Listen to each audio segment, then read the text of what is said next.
Hey everybody, it is August 3rd, Tuesday, and I just thought I'd jump on real quick. I just had a really interesting call with somebody, and as a person who trains people, one of the things I do is teach entrepreneurs how to sell their products and services.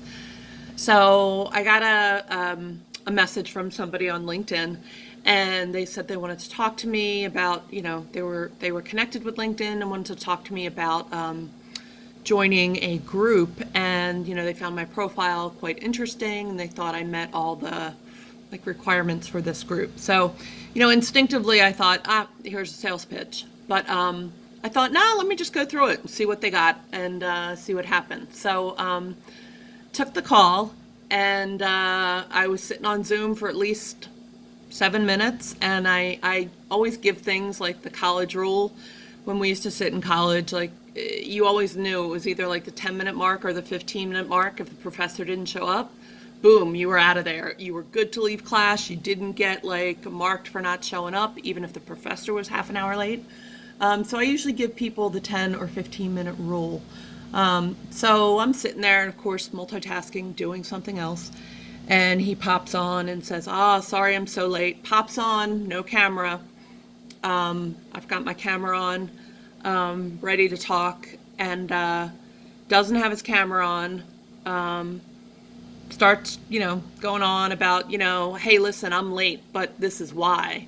You can't just hang up on people. You can't just talk to people. And it was really just very abrupt, and a little bit about me. And I learned very early on, when I started doing sales for people in the online space, selling their services, that you have to have a buffer. You have to have that 10-minute buffer, 15-minute buffer between calls, because you are going to talk late, especially when you're talking to somebody and you're really in that in the zone, and you know that you're selling them something that can help them. You're not going to go, it's 11 o'clock, I have to get off and talk to my next call. No, you're going to complete your thoughts and complete your sentence and wrap that call up in a nice little bow, as I say. But anyway, so that's how the call started off. It was really weird. Late, no camera, and the invite said I'm specifically going to send you a Google Meet so we can, meet. So, and then clearly just diving into me and why I'm him and why he's late and blah, blah, blah, blah, blah, and wasted 10 minutes of my time. So then he got into it, explained what the group's about, some other things, the networking opportunities, which to me, I was like, okay, how much is it going to cost me? So pretty, what I call canned sales, which I hate. I actually hate. And another side note to talk about another time is when I've worked for people selling their services for them, their high ticket sales, and they give me that $10,000 script that I'm closing a sale that's either 10K, 25K, or 50K for them. I've taken the script and I throw it away. Depending on who they are, when they hire me, I may or may not tell them that. Now I do, because I'm really confident in my ability and the close rate that I have, but the ability to close. But I do sales a different way. So when this gentleman started talking to me and saying some things and saying, there's networking opportunities. Maybe you'd like to host, he said, maybe you'd like to host a tea with Megan as a round table. And I was just like, tea with Megan? You don't even know me. You haven't asked one question about me. And everybody who's taken my sales course knows the first thing you do is shut up and ask questions and figure out who you're talking to first. So, tea with Megan will not be happening. Maybe it'll be tequila with Megan. I don't know, but it's not going to be tea. No disrespect to the tea lovers out there. I do love a good cup of tea.